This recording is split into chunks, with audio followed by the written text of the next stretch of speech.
Oi pessoal, tudo bem? Meu nome é Rafael Faria, sou professor de Direito Penal e hoje a gente vai conversar um pouquinho sobre o crime de estupro.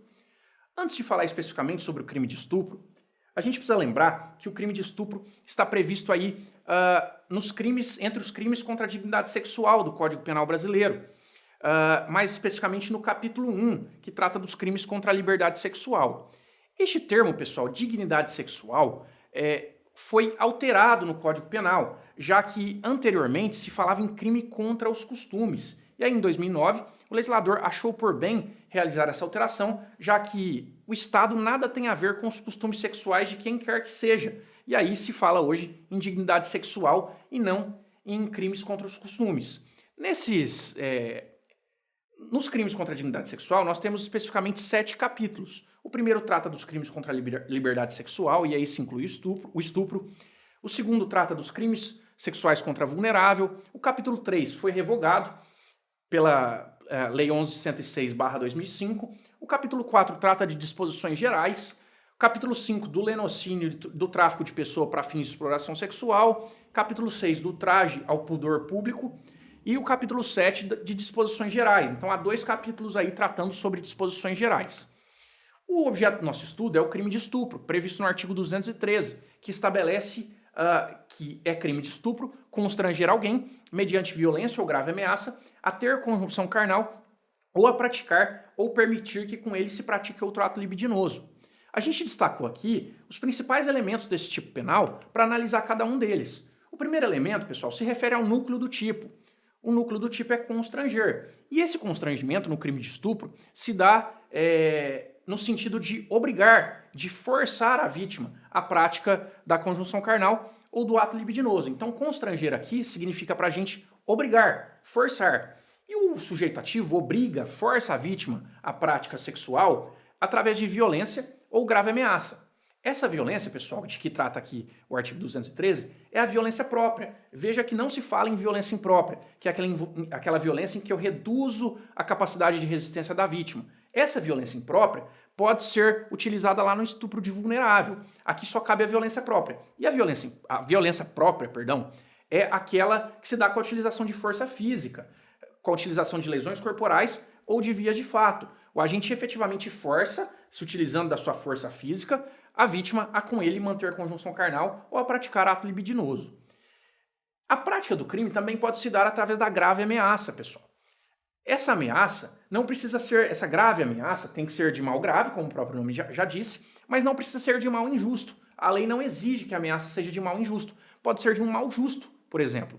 Eu posso ameaçar a vítima de cobrá-la judicialmente uma dívida para com ela manter conjunção carnal. Posso ameaçar a vítima, por exemplo, de demitir ela do emprego para manter com ela conjunção carnal. São hipóteses de grave ameaça que não são ameaças injustas, são ameaças justas, mas que podem ser meios para a prática do crime de estupro.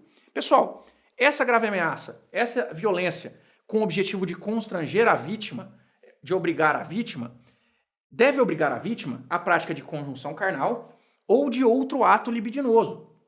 Essa conjunção carnal, pessoal, no direito penal brasileiro, é entendida como a introdução do pênis na vagina. Tudo aquilo que não for introdução de pênis na vagina, mas que for ato sexual, é considerado outro ato libidinoso. Pessoal, e aqui é importante a gente lembrar que em 2009 o Código Penal foi alterado e reuniu aí no mesmo tipo penal os antigos tipos do crime de estupro e do crime de atentado violento ao pudor. Antigamente a gente tinha estupro, quando esse constrangimento com violência ou grave ameaça se dirigia à prática de conjunção carnal, e nós tínhamos o atentado violento ao pudor, que era quando esse constrangimento se dirigia à prática de ato libidinoso, que não à conjunção carnal. E aí, em 2009, o legislador reuniu esses 2 tipos no mesmo tipo penal. Hoje, conjunção carnal e outro ato libidinoso é tudo estupro. Houve a revogação do tipo do atentado violento ao pudor, mas não houve abolício crimes. Ele migrou para outro tipo penal, ele virou estupro. A gente teve ali o que se chama de princípio da continuidade típico normativo. Não houve abolício crimes. Continuou havendo tipo penal, mas agora inserido num outro dispositivo do Código Penal. Tudo bem, pessoal? Pessoal, notem que aqui, em relação à prática do crime, não há necessidade, no crime de estupro, que haja contato físico. Normalmente há, mas não precisa, já que o tipo permite que a violência ou grave ameaça sejam dirigidas para que o agente pratique com a vítima outro ato libidinoso ou para que a vítima permita que com ele se pratique outro ato libidinoso.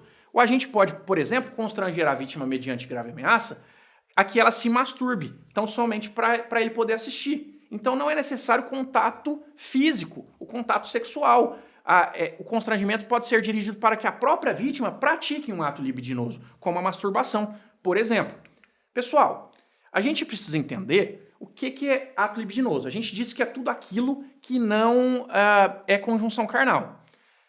Aí a doutrina discute o seguinte: beijo lascivo, passada de mão nos seios, nas nádegas, nas partes pudendas, é ato libidinoso? Aqui a doutrina se divide, pessoal.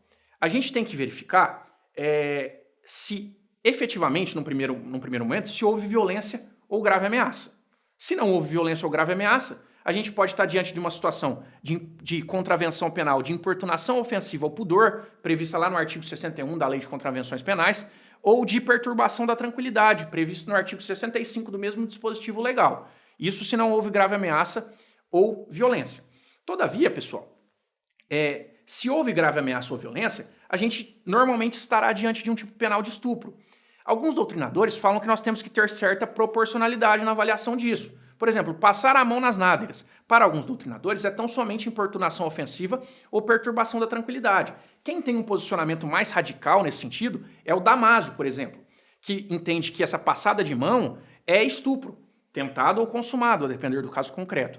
Enquanto, do mesmo modo, o Damasio entende que o beijo lascivo, que é aquele beijo de cinema, de língua, bonitão lá, se tiver violência ou grave ameaça, também é crime de estupro. Mas a maioria da doutrina entende que não, tá? Que o beijo lascivo não é crime de estupro. E aí o Damasio, em sentido contrário, é importante ressaltar essa posição.